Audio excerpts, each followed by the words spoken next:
Antes de comenzar, te pedimos que te suscribas a nuestro canal.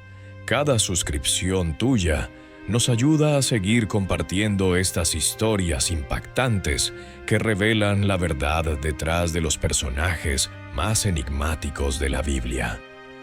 No te pierdas ninguna de nuestras películas en 4K, porque cada una puede cambiar tu perspectiva para siempre. Pocas figuras en la historia despiertan tanta intriga como la de Poncio Pilato, un gobernador romano que pasó de ser un simple funcionario a convertirse en uno de los nombres más recordados en la historia del cristianismo. Él no fue profeta, ni discípulo, ni enemigo declarado de Jesús, pero fue el hombre que, con una sola orden, selló el destino del Hijo de Dios en la cruz. ¿Cómo llegó Pilato a ocupar ese lugar? ¿Por qué, a pesar de declararlo inocente, permitió su ejecución? ¿Y qué ocurrió con él después de aquel juicio que cambió el curso del mundo? Lo que pocos saben es que la historia de Pilato no terminó en Jerusalén. Lo que siguió fue una espiral de culpa, desesperación y tragedia que muchos consideran un castigo divino. Poncio Pilato fue nombrado prefecto de Judea por el emperador Tiberio alrededor del año 26 después de Cristo. Gobernó durante aproximadamente 10 años, lo que en ese tiempo ya era un mandato largo para una región tan conflictiva.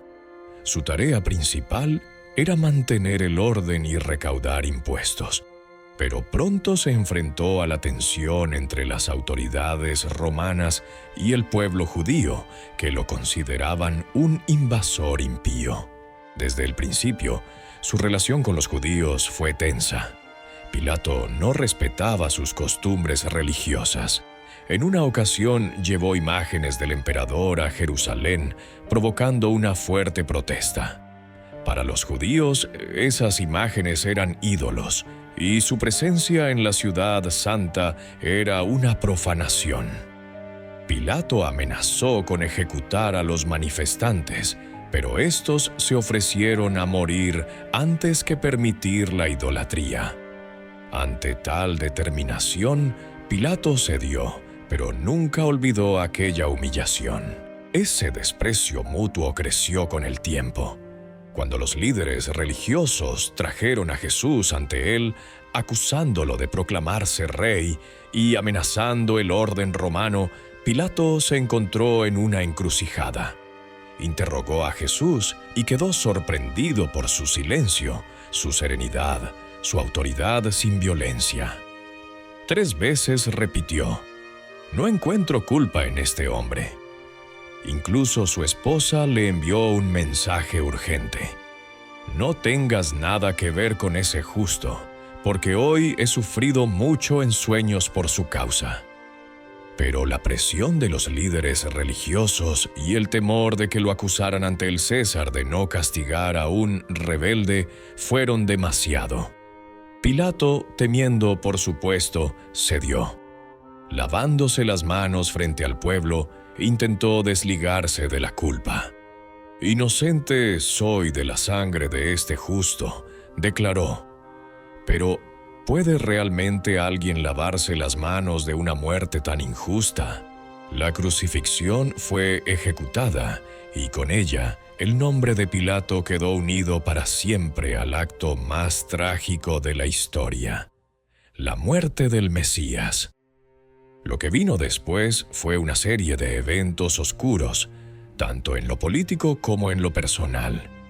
Según algunas fuentes antiguas, Pilato fue removido de su cargo poco después de la crucifixión, debido a un nuevo conflicto con los samaritanos. Fue llamado a Roma para rendir cuentas ante el emperador, pero Tiberio murió antes de su llegada, y con su muerte también murió la protección política de Pilato. Solo, sin poder y sin dirección, comenzó su caída. La caída de Poncio Pilato no fue solo política, fue también profundamente espiritual. El eco de sus palabras ante la multitud: «He aquí vuestro rey», y su decisión final de entregar a Jesús para ser crucificado, comenzaron a perseguirlo día y noche. Aunque intentó justificar sus actos como una obligación política, su conciencia no le dio tregua. Varios escritores antiguos, tanto cristianos como paganos, narran versiones distintas sobre el destino de Pilato después de su salida de Judea. El historiador Eusebio de Cesarea, en su Historia Eclesiástica, afirma que Pilato fue exiliado a Galia, la actual Francia, donde finalmente se suicidó atormentado por la culpa. Otros relatos aseguran que fue ejecutado por orden del nuevo emperador, mientras que leyendas posteriores hablan de apariciones, gritos en la noche y visiones enloquecedoras que lo empujaron al abismo de la desesperación. Una de las historias más extendidas es la que se encuentra en los escritos apócrifos cristianos, donde se describe a Pilato vagando sin paz como un alma errante. En esas versiones se presenta al exgobernador intentando redimirse, preguntando constantemente: ¿qué es la verdad? La misma pregunta que le hizo a Jesús, sin esperar respuesta. Según la tradición copta, Pilato fue ejecutado en Roma y su cuerpo arrojado al Tíber. Pero el agua se agitó con tanta violencia que las autoridades lo desenterraron y lo llevaron lejos, al exilio eterno de los condenados sin descanso.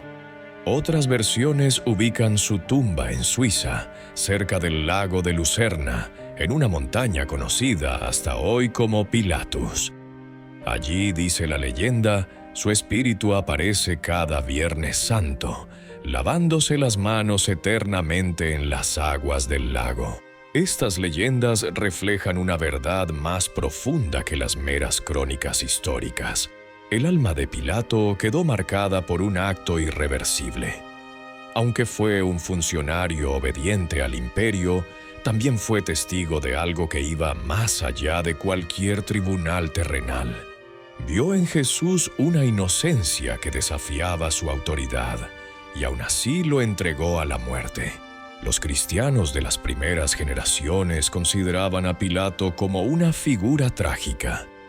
Algunos incluso pensaron que, al reconocer la justicia de Jesús y arrepentirse, habría podido encontrar perdón.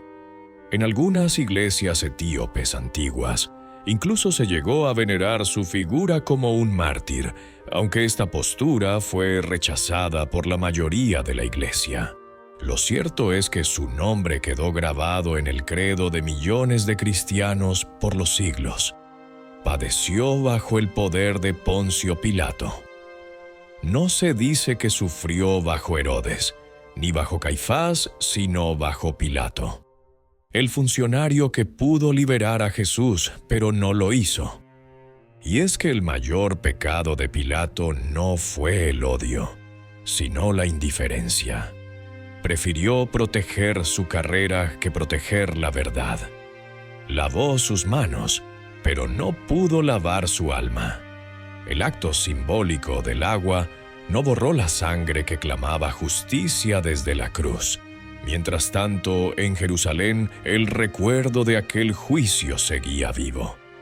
Los cristianos comenzaron a crecer en número, proclamando la resurrección de Jesús y acusando, no solo a las autoridades judías, sino también al imperio romano de haber matado al Hijo de Dios. Y en el centro de esa historia siempre aparecía el nombre de Pilato. ¿Qué sintió el gobernador cuando escuchó los primeros rumores de que aquel hombre crucificado había resucitado? ¿Cómo reaccionó cuando supo que miles de personas comenzaban a seguir su enseñanza, llamándolo el Cristo? Algunos dicen que entró en crisis, que se encerraba en su casa, que evitaba la luz del sol, que veía a Jesús en sus sueños.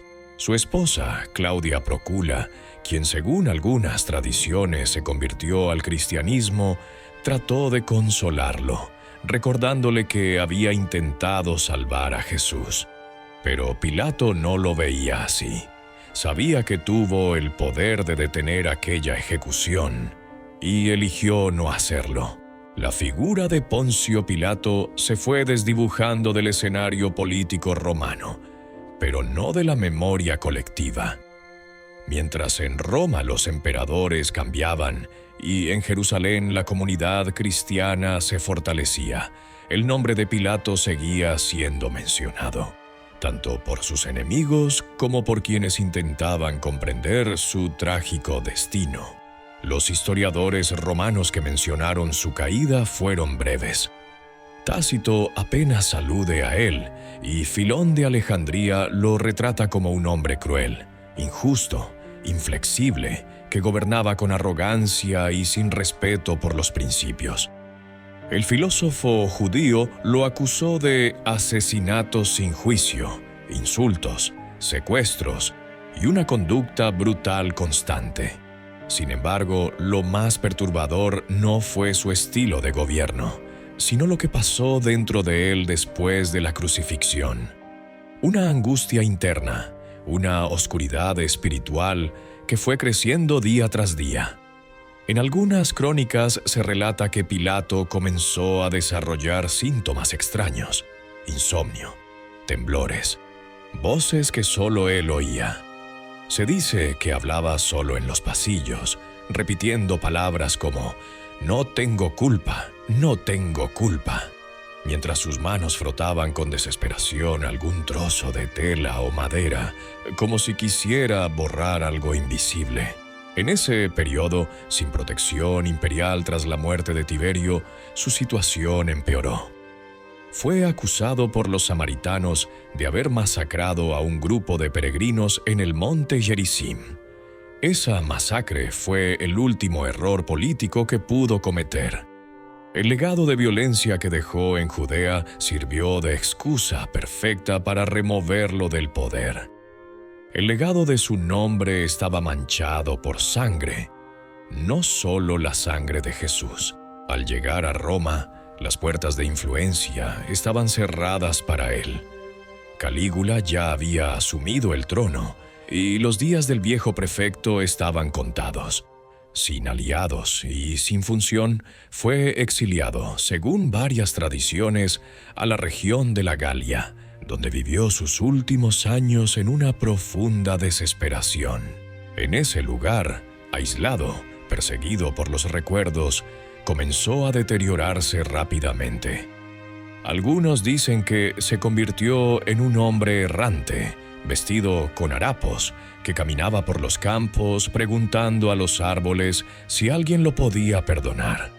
Otros cuentan que construyó una especie de altar rústico donde cada atardecer encendía una vela y murmuraba oraciones incomprensibles, como si hablara con un Dios al que no entendía, pero que sabía que lo había visto todo. El final de Pilato fue trágico. Se cree que se quitó la vida lanzándose a un río, desesperado por encontrar paz. La tradición oral afirma que incluso después de muerto, el agua no lo aceptaba, como si la tierra misma rechazara su cuerpo. Donde fue enterrado, los pobladores aseguraban ver luces extrañas o escuchar gritos en medio de la noche. Por eso, su cuerpo fue trasladado varias veces, como si su alma no encontrara reposo. Ese tormento eterno es reflejo de algo mucho más profundo. En el relato de la pasión, Pilato simboliza la lucha interna de todo ser humano frente a la verdad. Él tuvo frente a sí a Jesús, lo miró a los ojos, escuchó sus palabras, sintió su presencia, pero eligió el miedo, eligió conservar su puesto, su estatus, su seguridad. Eligió el camino fácil, aunque sabía que no era el correcto. Y ese es el verdadero juicio de Pilato. No fue condenado por Roma, sino por su propia conciencia. No fue destruido por los hombres, sino por el peso de una elección mal tomada. Mientras tanto, en Jerusalén, el mensaje del crucificado comenzaba a extenderse. Pedro, Juan y los demás discípulos predicaban que Jesús había resucitado y que su muerte no fue una derrota, sino parte de un plan eterno. En ese mensaje, Pilato era nombrado una y otra vez. Crucificado bajo el poder de Poncio Pilato, se decía en todas las confesiones de fe, en todas las oraciones, y con cada repetición, la historia de Pilato se convertía en advertencia. La historia de Poncio Pilato no solo es una tragedia personal, es también una advertencia eterna sobre lo que ocurre cuando el poder, la cobardía y la indiferencia se imponen sobre la verdad. En el momento más decisivo de su vida, él tuvo al Rey del Universo frente a sus ojos y lo entregó para ser azotado, humillado y crucificado. Y por más que intentó librarse de esa culpa con un gesto simbólico, lavarse las manos, la historia, la fe y la conciencia colectiva jamás lo absolvieron. Pero, ¿fue Pilato simplemente un peón en un plan divino? ¿O tuvo realmente libertad para elegir? Esa es una de las preguntas más profundas que han surgido en la teología a lo largo de los siglos. Algunos creen que Pilato fue necesario en el plan de redención, que sin su juicio no habría cruz, ni redención, ni resurrección. Otros, sin embargo, sostienen que aunque Dios usó su decisión para cumplir su propósito, eso no lo exime de responsabilidad. Lo cierto es que en los primeros siglos del cristianismo, su figura provocó tantas emociones encontradas que distintas tradiciones comenzaron a darle diferentes finales. En Etiopía, como mencionamos antes, algunas ramas lo veneraban como a un converso tardío, un hombre que finalmente entendió quién era Jesús y buscó su perdón. Incluso hay textos que afirman que se bautizó antes de morir, siendo recibido por la gracia divina. Pero en la mayoría de los relatos, Pilato queda como un alma errante, atrapada en su propia tragedia. Un símbolo eterno de lo que significa ver la luz y rechazarla. En el arte, en la literatura y en el cine, su rostro se ha mostrado una y otra vez. Ora como el hombre débil que se dejó manipular por la multitud, ora como un juez desgastado por el peso del imperio. Algunos lo han retratado como arrogante, otros como compasivo. Pero lo que nadie ha logrado borrar es el hecho de que él estuvo ahí, que fue su sello el que autorizó la muerte del Hijo de Dios. Y tal vez por eso su nombre resuena en cada oración cristiana del mundo. No como un héroe ni como un villano, sino como un testigo, un recordatorio de que incluso aquellos que no levantan la espada pueden ser responsables de lo que sucede cuando eligen callar. Hoy, más de 2000 años después, seguimos mencionándolo. No por su grandeza, ni por su gobierno, sino por un acto que quedó escrito en el cielo y en la tierra. Su historia no es solo la de un político romano, sino la de millones de personas que alguna vez se encontraron ante una decisión difícil, hacer lo correcto o lo conveniente. La historia de Pilato nos enfrenta a nuestra propia humanidad. Nos invita a mirar nuestras decisiones, nuestras excusas, nuestras justificaciones. Nos recuerda que no basta con decir «soy inocente» si nuestras acciones han contribuido al dolor de otros, porque no siempre el mal triunfa con violencia. A veces basta con una decisión tibia, una falta de coraje, una frase como «haz con él lo que quieran». Quizás si Pilato pudiera hablarnos hoy, no lo haría con la autoridad de un gobernador, sino con la voz temblorosa de alguien que aprendió demasiado tarde lo que significaba la verdad. Quizás diría, No esperes a perderlo todo para darte cuenta de lo que era justo. Y tú que has llegado hasta aquí, no lo olvides. Cada decisión, por pequeña que parezca, forma parte de una historia mayor.